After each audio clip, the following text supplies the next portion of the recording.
Hey guys, B2, and sorry for that brief little snippet of streamception there, but I have stopped playing a couple games and started a new couple of new games.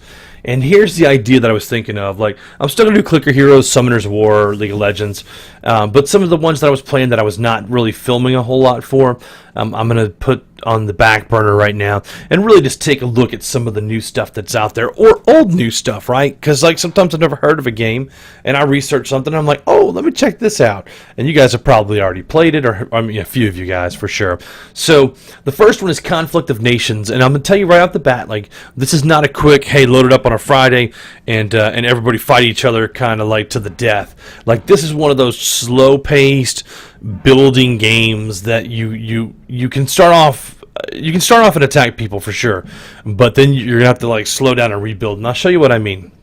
In the first game, I've started as Japan, and it was really kind of a cool thing. I immediately got into a war with South Korea.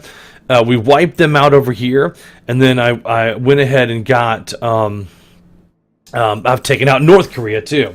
And so you can see that my border now is with China, and because I've already gone into Chinese territory, like, I'm at war with China, and you can see the big red at war thing for China, right? So I guess, like, Japan's pretty landlocked. The only move is South Korea and North Korea. I don't know. I guess I could have maybe taken a boat to Taiwan or over here to China. But you can see where China has pushed into Kyrgyzstan. Nepal, they're kind of coming into India. Like, you can see where their border is. And the one thing I haven't figured out yet is to see what other countries are at war with. And I think that is come through the intel menu over here on the sides and getting scouts and stuff like that and gathering intel. There's also a chat bar over here. There's an admin page where you can see like all your cities, city list, build queues, and I mean, I'm building stuff, but it's just not registered all the way on there. So let me close that. So the game is pretty simple. It's based on VPs or victory points. And each of these little things is a victory point. Like, that's a victory point, that's a victory point. Like these little provinces, right? These little marked out. This just symbolizes that it's mountains, and so you know what terrain you're going to fight on. That's flat, that's mountains, that's flat. If you come over to like some of these other southern countries, let me back out and look. If you come into some of these other countries, that's jungle. And so different units have strengths and weaknesses based on where they're going to fight, right? So you got to be careful, like, that you don't send a ground unit that has a very weak attack in the jungle to fight units that are entrenched and are good at jungle fighting. So that comes into play as well. And you can see all that in the cities. Like, if I look at Busan here, they are building the arms industry, and so that's important because right now this little wheel, this little cog relates to up here, right? Components, and I make so much per day, but I can also consume so much a day, right? So I'm consuming 2690, but I'm building 9563, and you can see I have a very high stock of that. Whereas if you look down the road here, like electronics, like, I don't have a very high production. I don't have a very high consumption either, but I'm just not producing a lot of components. So what I've done is I go to Osaka here that produces components, and I'm building arms industries to boost production there. So if you click on this and come into arms industry and hit the I button, you're going to see, like, at level 3 it does 30% more, at level 4 it does 40% more, 5 50%, etc. Right? So and it's level 3 of 5. So I need to boost those if I'm going to really start to build stuff. And of course, like, you look at supplies, like, it takes a lot of supplies to run that. So I'm also boosting Nagoya and Tokyo as well. At the same time as I'm moving my army, I'm kind of leaving the back door here exposed. Oh, no pun intended. But I'm going to start moving through some of these territories here and taking over some of these Chinese territories, and knocking them down the list. So if I look at diplomacy, sort by VPs, I'm number, like, what, 1, 2, 3, 4, 5, 6, 7, 8, 9. Russia and China are 1 and 2. And but we're gonna start taking on some of these Chinese territories, because if I had to bet, and I don't have my spies doing a whole lot, but if I had to bet here, I would bet that they're fighting battles along here, especially in Kyrgyzstan and down here where India has started to push up, right? Because I think India, the normal border doesn't include some of these areas over here. I think that might be Myanmar. But anyway, Then you can look and see, okay, well, Kazakhstan's also pushing, or because this border, this is a weirdly shaped border for a country, right? It goes all the way across. And if you know your geography, you probably know that better than me. But you can look. Even Iran has taken over Afghanistan. They've surrounded Kandahar. Like, you can see their border goes all the way around them. So they're probably attacking this. Saudi Arabia has taken Yemen. They're pushing into Oman. Like that little corner that needs to be Oman. Ethiopia has a pretty big range. The Congo actually has extended over into Angola. So they've fought over here to the side. Namibia is getting ready to be taken out by South Africa. You can see this is whole South Africa, but Namibia has the one town in there.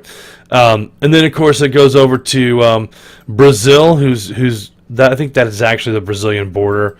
Argentina and Chile, the same. So if you look at these guys, like there's not a whole lot of fighting. But if you look at the United States, they got their whole map already set up. They haven't even moved into Canada. Canada hasn't been fighting. And so what's kind of cool is you can look at this news thing too, and it'll tell you like who's fighting. So Russia is fighting, reports casualties, declaration of war. So these two countries are at war. Syria. And you can actually post these, which is really cool. So Georgia and Russia are fighting. So let's go look at Georgia and Russia. Let's see where Russia is actually. So they're focused way down here, and you can see they've got them backed up to Tbilisi here. If I wanted to come at Russia from this angle and to take all this land over here, I could, but I don't want to go against them yet in war. I don't want to tip my hand that's what I want to actually head into. I want to take this Harbin and Beijing and Qingdao, and I want to just take this border here and then try to set peace with them, right? So you want to attack them, take a big chunk, and then set an ally again and see if they'll stop attacking you, basically. Because they're going to start flying jets in and stuff. Oops, let's not move that guy. Let's take him. Ferrying some stuff across. Let's just cancel those orders. But so pretty much that's conflicts of war, the nations, and this thing loads up like all kinds of little sub windows. So if I wanted to come into a different game that I'm playing, because the game does take a long time to build and stuff. I started this other game and I'm in Indonesia is where I started, and I've got a pretty good setup here as well. This guy. He was an inactive player that came back and logged in. This is a computer player. So I could probably take Papua New Guinea. I could probably come down and grab New Zealand fairly easy, to be honest.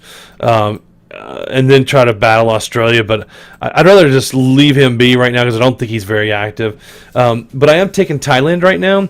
So I'd rather take Thailand and then come over here and take Vietnam and then Myanmar, and I'd have this kind of net set up here, and then figure out like if I want to go China on this one or push west into these nations over here. So you don't want to spread yourself too thin if you don't have the army to control it. And when you get into battles, it's not a quick 30-second, I had more troops, I won. Like, these battles take 4, 5, 6 hours. It gives you time to log in and send troops, start moving troops towards them. Like, it takes a long time. Like, if you're going to sit there and watch it, it's just not, you're going to get bored, basically. So that's Conflict of Nations in a nutshell. What's cool about this is if I go into my game menu here, I can add more games. You can actually start custom games too, and you can have like if we had enough players who wanted to play against each other, we could start a custom game. Or if we had and this would be devious, but if like 10 of us got onto one of these games and then let a whole bunch of random players in, we could gang up on the randoms, man, and set a really fun little game for us to kind of track and put on YouTube. So anyway, if any of you guys are interested in doing something that ruthless, let me know for sure. So the second game, that's first game. Second game is Stronghold Kingdoms. I'm just going to make sure that it's picking it up, and it is. All right, cool. And so this one's kind of cool. It's the same kind of game, right? It's a little bit of a building game.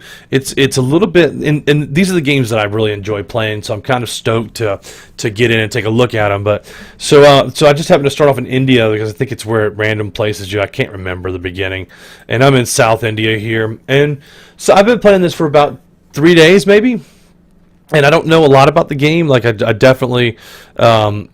Have a lot to learn on here, but this is me right here, my little shield, and I sent, I'm allied with this guy down here, who is Alex 231, and he got me into his clan, which is notated right here, which is called VEDIC. That's his shield that you can create shields on the web and place these in. It's really kind of cool.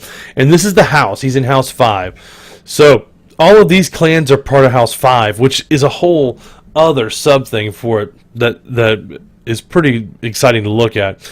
And so this is us right here. We're in the Navigators, House 5. But these guys are like 10 times as big as the next guy. It's like, or 3 times as big as that guy, but almost 10 times as big as us. We're at 124. So these guys, the Glory House of the Rams, they're killing it. No pun, this guy's name is Killing Knife. Too funny. So you can see how it's really kind of set up. So in Vedic, the Peaceful Society, we're trying to build on here, but a lot of these guys are 1 and 2 buildings, like 3 buildings just starting out, and a couple of bigger guys with 8 and 6. So really kind of fun, and this just kind of gives you a rundown of what's happened in your parish over the last however long. And I can show you my parish by moving over here again.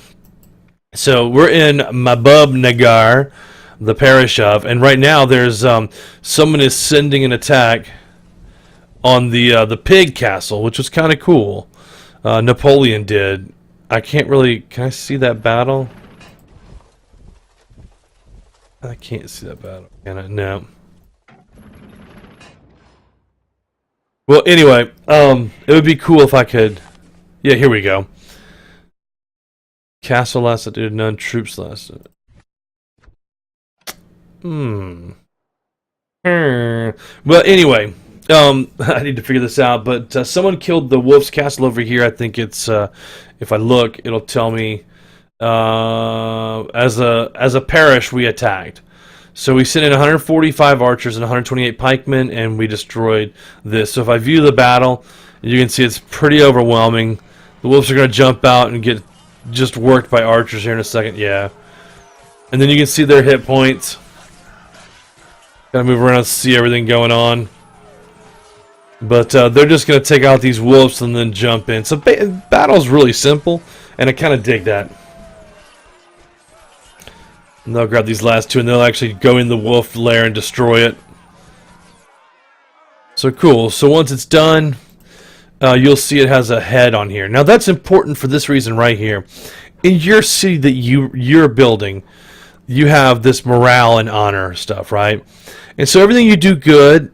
Like if you have a low tax, the citizens like that, and they give you, like they do that. If you feed them well, which I am, they have a 31. They're excited because we give them a ton of rations and we have extra. Types of fully eaten. I have 2 types that are fully eaten of food in here, but I have 2 that are stockpiled. You can give them ale, which makes them happy. I don't think I know anybody who ale doesn't make happy. If you have enough bedding for the residents, that also makes them happy. So the lower this number and percent-wise, the higher. You can just build these hovels to put people in. And as I'm sure as the game progresses, they'll have different building types for that. We don't have any like festivals or buildings, popular buildings. And then this is where all your negative influences are, and this is important because this is where the wolf layers will count against you. Each wolf layer is a -1. This bandit camp is a -5, and the pig's castle is this big one, the 25. So I'll show you that again. There's the first wolf, the second wolf, there's a bandit camp and a pig castle, and then there's these guys, an enemy siege camp, where they can send troops out to siege against you. So you definitely want to get those guys off of there. So you can scout these guys, you can do a lot of stuff. I've got my scouts, these blue guys that are out. He hit the wood here, and he's trying to... I'm trying to make it to here before somebody else, because that's the quest that I'm on, which is resource stashes uncovered, and I haven't done that. I only need to do 1, and I can collect 250 coins, which would be added to this total here. That's important, because you can buy points to do researches with. You can build your armies. Let me see if I can show you that real quick. Boom, right here. I can now start building stuff. I don't have any arrows built, like bows, so I can't build any archers yet, but that's something that I want to get done ASA possible, because I want to be able to send these guys into battle and clear out wolf layers and all kinds of cool stuff like that, right? So you throw your peasants out front, shoot the wolves with the arrows, GG. This is right here is stone quarries. You can only put them near rocks. this is a mine for mining iron. You can only put that in the little dirt in the corner, and then you can put wood gathering huts all over the place. The problem is you don't want to put too many in the beginning because you're going to be actually raiding people and taking stuff too, so you don't want to go ham over here, but then you need to have enough to like produce stuff too, so it's just kind of, it is what it is. So pretty cool stuff here. So that's the 2 new games that I've started playing, and then of course you always have clicker heroes underneath. Let me just validate. Yeah, okay, it's going to run underneath. And this is kind of where I'm at after the reset. So I kind of have a couple things going on. I'll keep the Conflict of Nations up, and then because the other 2 are separate, it's not a really high CPU requirement. I can run all the games at once, and then I can flip through the menus and say, okay, well, let's see. Do I want Conflict of Nations? And so I'll typically have all those going at one time. And then I can flip back over to Stronghold Kingdoms and be like, okay, it's time to send out another scouting party, and then back to Clicker Heroes to get my upgrades in, to get some progress going and set up that. So you basically see how I run my gaming setup and how addicted I am to multiple games. So hope you guys are having a great start to Friday. Thanks for watching. Let me know if you want to play Conflict of Nations in a bigger game, or even Stronghold Kingdoms. We could probably pull you guys into the clan or the guild that I've joined already as well, and then we could kind of, it's always more fun when you get 6 or 7 of your friends together who game and beat up on the little people. So it's B2. I'm out, man. I'll holler at you.